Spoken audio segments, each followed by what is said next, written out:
This is how I'd get my first set of jobs if I was just starting a home service company. And that home service company can be anything from power washing to moving to cleaning houses.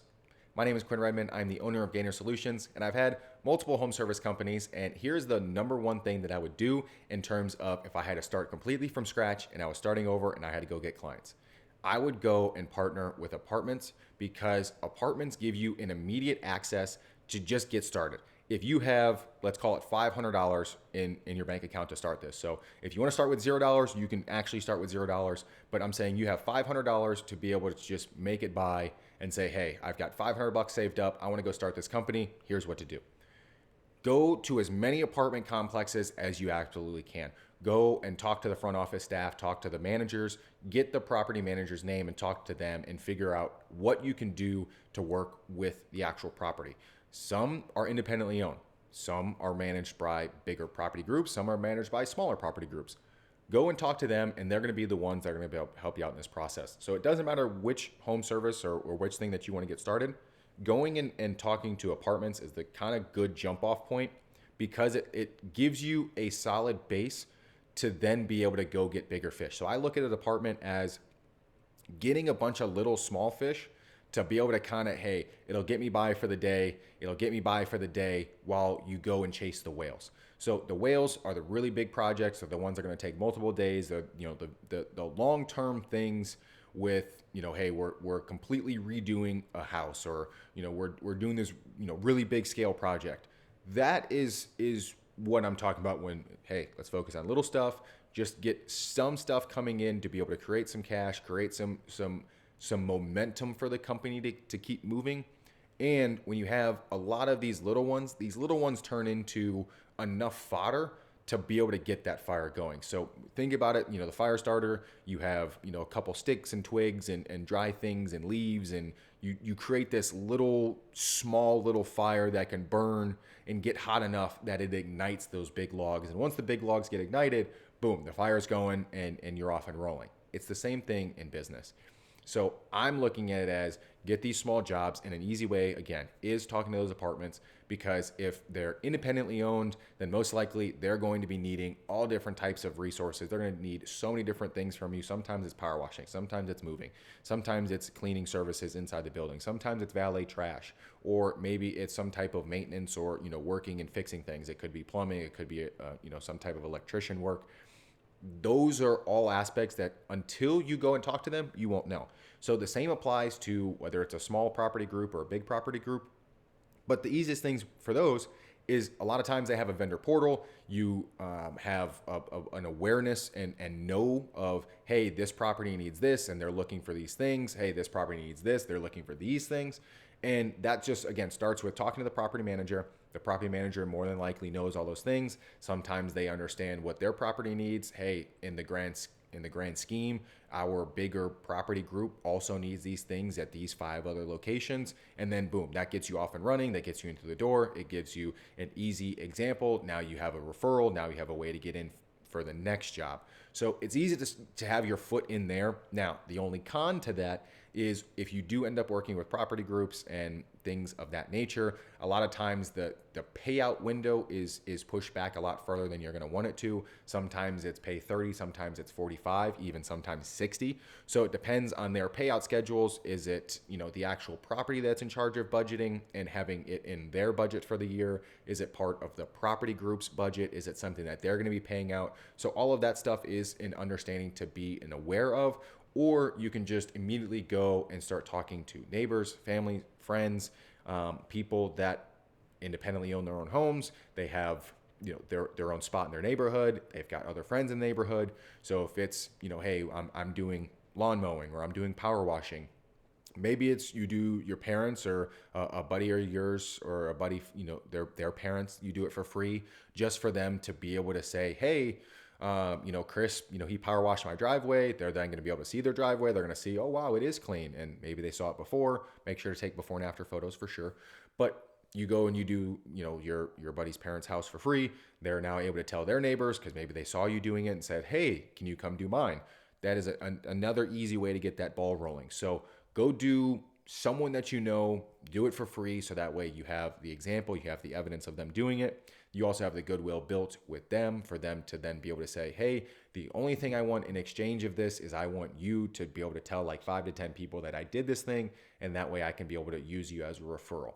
Getting a referral for a home service business is the best thing in the world, because it is someone saying, yes, they are okay, they did a good job, like I'm proud of them, you should hire them.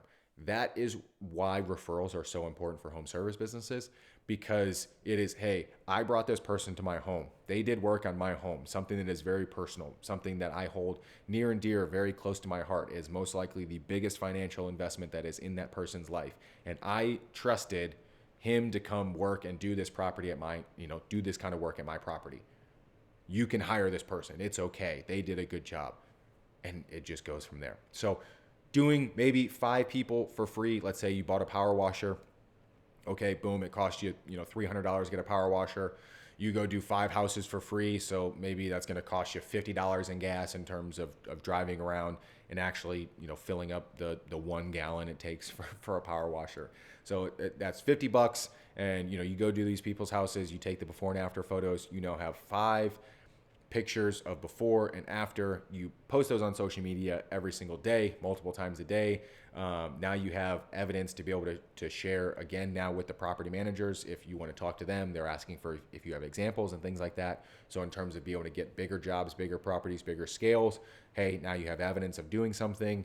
And in turn, inside of these neighborhoods, you've got Nextdoor, you've got your Facebook, you've got if you wanted to create an actual Facebook group and have your own page there. The same even goes for on LinkedIn. You can post your before and after photos. You can have the people that you did the work for, hey, also please post this before and after on your page, and you're going to get jobs from that. And that's the easiest and the free way to do it. The same way you can go ahead and post on Instagram, post on TikTok, post on YouTube, go full social media because it is free. Just be able to use stuff from those jobs. So, hey, you're doing 5 jobs for free. Okay, boom, that's 5 photos before and after that you're going to be able to have. So that in and of itself is 5 posts. Then you have 5 other videos of, you can just show the actual time lapse of you doing the job. So that's another 5. You could then use those time lapse videos to just be regular cover, and you can put different text on there. So really you can turn that into another 5. So that's now 10 videos. And that in of itself is 15 posts. 15 posts. You can post Monday through Friday 3 times a week. So there is your 3 posts a day. If you wanted to post Monday through Friday, you can still have your weekends off.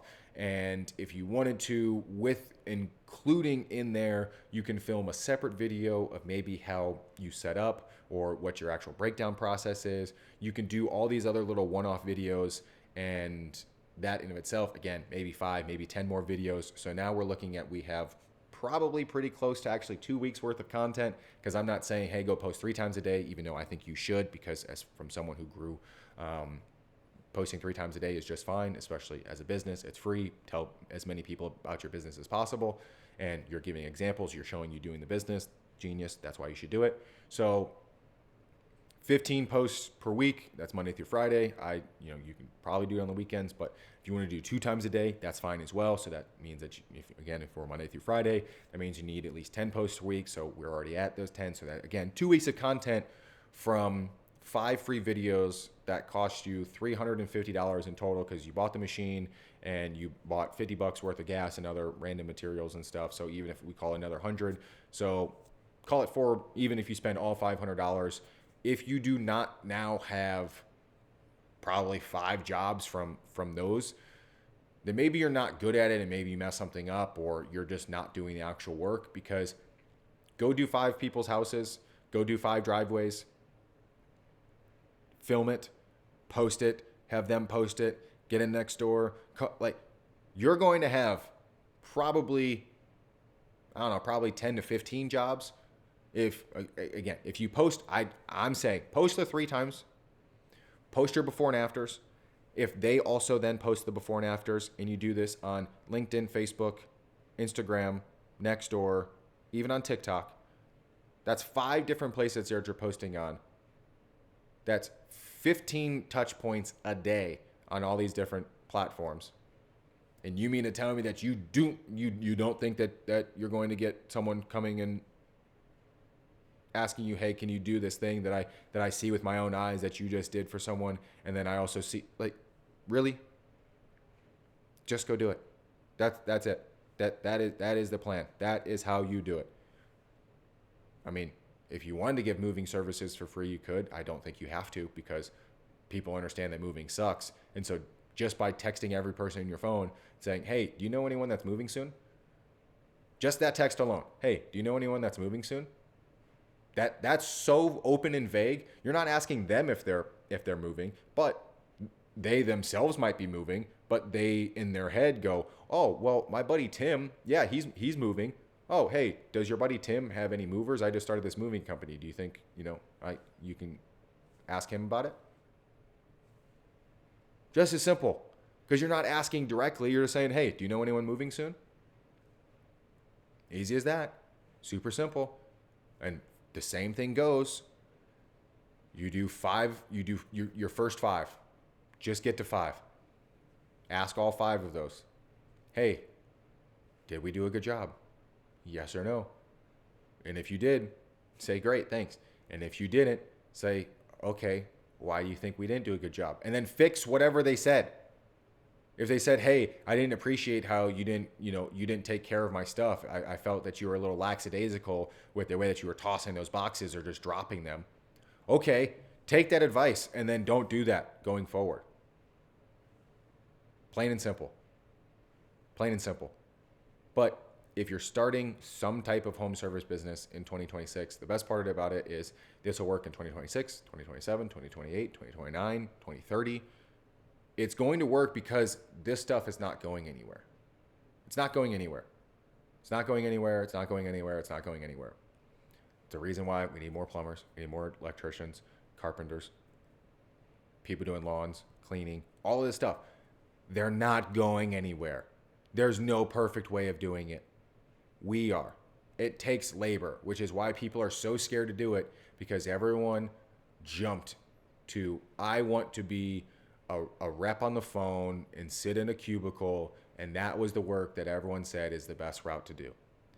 Well, I was in that position. I have also had home service businesses. Let me tell you, working in the home service business industry in any capacity of any of them, between the moving, the power washing, the snow removal, the lawns, the landscaping, all of those are still better than working a corporate office job. All of them. And all of those, in terms of the labor, sucked. Hey, getting up at 2 a.m., 3 a.m. to go move snow in negative degree temps sucks. But guess what? It snows in certain climates 20 to 25 times in the 4 to 5 months that you're in winter. So you have to go out and do this work on average 4 to 5 times a month. So once a week. You mean to tell me that you would be upset having a snow removal company that you might be able to make 5, 6, 7, 8, possibly 10 grand a month by doing snow removal after a handful of years? So year 3, year 4, year 5, you're getting up there in terms of how much you're making in a 4 to 5 month season window where you have to work 20 to 25 times.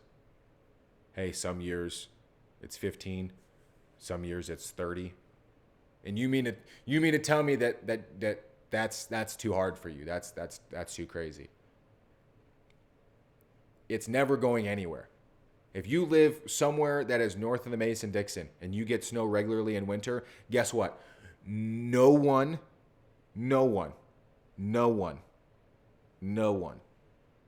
is going to move your snow unless you do it or you hire a company to do it. Plain and simple. You have a house. No one is going to move that snow that's in their driveway if you don't do it or you don't hire a company to do it. It's not going to happen because you live in a climate that gets snow. The same way, no one is going to cut your grass unless you do it or you hire a company to do it. No one is going to clean your house unless you do it or you hire a company to do it. There is nothing out there, nothing that is stopping anyone from, because guess what?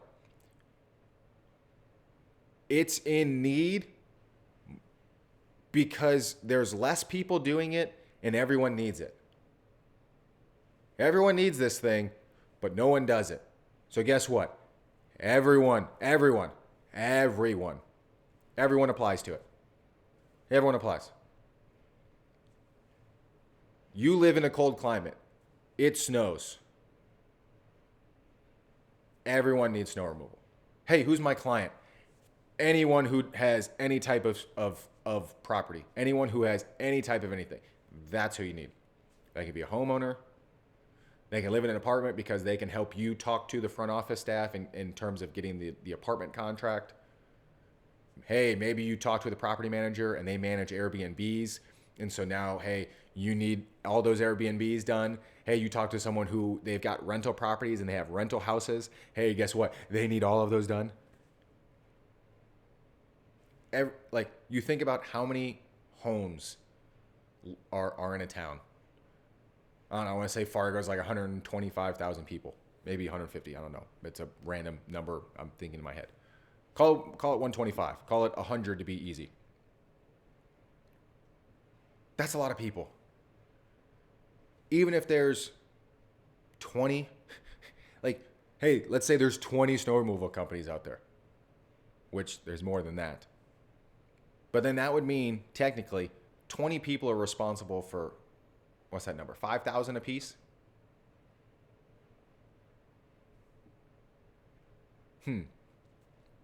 So between the apartment complexes or homes, 20 companies would be responsible for about 5,000 people. There's more than enough work out there. There's no one like, hey, you start up a snow removal company. I guarantee you can get to 20 clients. Probably now, I say this. I think it might be easier to get to 20 than it would be to not get to 20. Like, I think you might get to 20 accidentally. You go out and you move, like, hey, you tell someone, yeah, I have a snow removal company. I think just by you telling that person one time, they might become a client. Just saying you have a snow removal company might get you a client accidentally. You can tell someone that at the gym. You could tell someone that in passing. You could tell someone that, hey, that you just met them. And you might get someone as a client because they're like, oh, dude, I hate my snow removal company. Here, let me get your card. That's how it happens most of the time because people hate it. The same goes for, hey, I have a landscaping company. Like, just tell people about it. Just tell people about it. Plain and simple. Plain and simple. Plain and simple. Tell people about it. Do the work. Get to 5. It's going to lead you to the first 20. If you need any more help, just hit that subscribe button because I talk about different stories and different ways to get leads and all these different ways to run your business. And I will see you in the next video. Bye.